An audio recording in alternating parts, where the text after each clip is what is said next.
Assalamualaikum warahmatullahi wabarakatuh.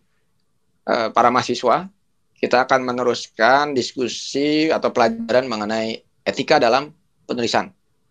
Setelah kita tahu bahwa ada beberapa hal, ya, terutama plagiarism, self-plagiarism, falsifikasi data, maka sekarang kita akan lihat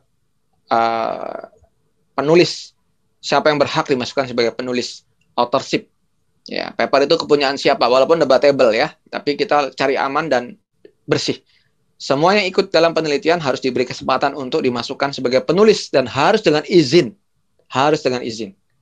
Ya, jadi kalau tidak izin ya nggak boleh. Dengan hormat mungkin hanya dimasukkan ke acknowledgement juga boleh, atau tidak sama sekali, tapi asal ada keterangan tertulis, itu boleh. Tetapi yang paling berbahaya adalah masuk-masukkan aja, terus nanti dibongkar di tengah jalan. Oh, itu sangat tidak etis. Ya. Lalu paper hasil penelitian selama pendidikan adalah milik mahasiswa dan pembimbingnya. Kalau di UI bahkan malah dikembalikan ke kampus tetapi tetap belong to mahasiswa dan pembimbingnya. Ya, pembimbing harus memastikan kualitas dan original pekerjaan mahasiswa. Urutan nama sesuai dengan kontribusi. Nah, ini kalau saya sebagai pembimbing biasanya saya adalah nama terakhir. Ya, jarang nama pertama setelah kecuali dikompilasi 3-4 mahasiswa tambah asisten. Lalu siapa yang berhak mengatur adalah orang yang paling promotor dan orang yang mempunyai hibah. Jadi orang yang terlibat di dalam penelitian itu, dia harus mengkomunikasikan semuanya kepada orang yang paling bertanggung jawab. Dan apapun yang di dalam tulisannya, namanya harus ada izin dulu. Ya, jadi itu penting sekali ya. Lalu juga confidential and conflict of interest. Ini contohnya pas kita mereview paper. Makanya kalau di konferensi HACCP ada namanya double blind. Jadi supaya tidak ada confidential dan conflict of interest. Double blind itu artinya adalah orang yang mereview tidak tahu siapa yang direview, namanya dihapus. Dan orang yang orang yang mereview, ya orang yang direview tidak tahu siapa yang mereview, ya karena anonymous. Sengaja dibuat seperti itu biar fair. Ya, peneliti harus menghormati juga ya privasi peneliti lain. Ya iyalah, jangan dari satu komputer atau satu divisi satu apa, makanya tidak boleh. Ya, satu divisi mereview sehingga tahu lo mereview saya sehingga nggak bagus ya, nggak fair dan nggak objektif dan sebagainya. Ya, jadi mereview paper proposal penelitian tadi hindari hal yang tidak objektif. Paper dari ex mahasiswa, pembimbing, teman dan lain-lain kalau bisa tidak, ataupun double blind, ya. Lalu paper yang direview adalah konfidensial, tidak boleh disebarkan, tidak boleh digunakan untuk penelitian pribadi. Jadi kita lagi mereview proposal, kelihatannya bagus, lalu proposalnya tidak kita berikan tidak layak diterima, tetapi kita kompilasi ulang. Itu banyak terjadi dulu, pernah terjadi juga. Nah itu berbahaya, ya nggak boleh, ya. Itu etik. Nah, ini kembali lagi ke menghindari plagiarism karena ini masalah akut ya. Nah, jadi tolong silakan baca itu mengenai bagaimana memparaphrase ya writing research paper ya, oleh Lester Junior. Nah, itu lumayan bagus itu. Ya, ini saya ulang lagi tadi mengenai plagiarism. Apa itu paraphrase? Ya, mengungkapkan pemikiran atau sikap orang lain dalam tulisan dengan bahasa kita sendiri, bukan menerjemahkan. Ya. Paling bagusnya mensintesa dengan kata-kata sendiri. Paraphrase ini kan tadi ya pemikiran orang lain dengan bahasa sendiri. Pemikiran orang lain, kalau sintesa itu pemikiran diri sendiri yang tidak salah konsep, itu paling bagus kalau kita menulis sesuatu. Nah, ini tujuan penggunaan paraphrase adalah mempertahankan pendapat kita dalam paper, mempertahankan gaya penulisan, menghindari rujukan yang langsung dalam jumlah berlebihan, menginterpretasikan sumber tulisan yang dirujuk. Ya, ini penting juga ya pengetahuan ini.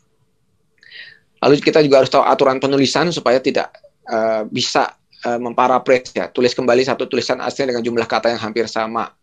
Ya. Kalau kita langsung cantumkan rujukan pada teks penulisan dan tahun terbitnya atau nomor halaman. Kata-kata atau frase yang dipertahankan harus diberi tanda kutip ataupun tanda yang lainnya sesuai dengan aturan dari jurnal tersebut. Pertahankan ada tulisan sesuai aslinya. Misalnya Rudianto menyesalkan bla bla bla bla bla, itu kalau memang kita mau menjaga nada tulisannya ya tergantung dari apa yang kita tulis atau riset yang kita tekuni sih sebenarnya. Lakukan paraphrase tanpa melihat tulisan aslinya untuk menghindari penggunaan kata yang sama. Jadi kalau paraphrase ya menggunakan, kalau saya lihat kita buat kata-kata sendiri. Kira-kira sama nggak maksudnya dengan si ini? Ya. Ini contoh ya. Apalagi bahasa Inggris ya. Contohnya ini, except for identical twin, each person heredity is unique. Ya. Lalu kalau di paraphrase, Fred Hein explained that heredity is special and distinct for each of us, unless a person is one identical twins. Nah, ini ya kurang lebih mungkin dalam bahasa Indonesia ya hampir sama ya. Jadi aktif, pasif, langsung, tak langsung, dan sebagainya. Paraphrase. Ya. Nah, ini juga ada sekarang software-softwarenya, plagiarism checker ya. Silakan dilihat di homepage ini, ya, identicat.com dan seterusnya ada di sini. Lalu setelah itu tadi ya, submit artikel. Ya. Kita harus mensubmit artikel. Setelah artikel selesai di review internal ya, di video sebelumnya kita submit ya, dan juga ya, sesuai dengan formatnya, baik online, offline, baik by email, itu banyak tergantung jurnalnya. Dan satu lagi, tolong juga nih ada pesan ini, yaitu jangan sampai submit ke predatory jurnal abal-abal, kasihan nanti ya, jurnalnya tidak direview ya, itu pun juga tolong hindari. Khusus jurnal predator nih ya, banyak sekali ya ciri-ciri jurnal predator. Editor boardnya itu mungkin searching aja nih dari kampus mana, nggak pernah terkenal, profesor dari mana, kan sekarang kan mudah mencari ini nih siapa dan sebagainya ya. Bahkan kadang-kadang mohon maaf, ada juga yang nama terkenal tapi tidak minta izin, bahkan karena dia juga tidak tahu. Ya, itu sering terjadi. Kalau kita lihat manajemennya transparan nggak, berapa lama di itu kan, ada homepage-nya nggak, kita lihat kan, bisa. Lalu integritas dari tadi proses reviewnya bisa kita lihat. Kita bisa kok mengetahui ini jurnal beneran atau enggak dari sisi proses review dan seterusnya. Ya.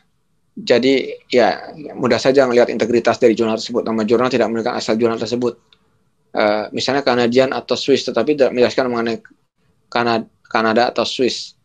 Ya, publisher jurnal mengirim email permintaan kepada unique unqualified reviewer yang melakukan ya. Yang penting gini, mengklaim dirinya leading publisher, namun organisasi tersebut adalah organisasi baru. Ya.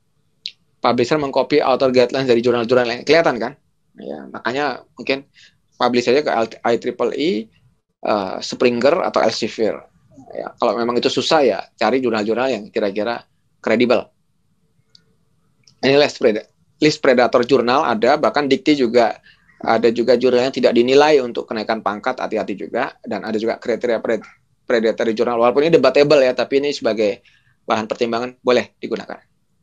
Baik, itu saja Bapak, Ibu, Mas, Mbak ya. Mudah-mudahan ini bisa menambah, walaupun ini videonya hanya singkat ya, silakan baca di banyak sekali buku referensi biar para mahasiswa MIK DIK di sini yang sedang mengambil kuliah MPPI dapat mengetahui bagaimana etika dalam publikasi ilmiah, terutama untuk publikasi ke jurnal internasional. Terima kasih. Assalamualaikum warahmatullahi wabarakatuh.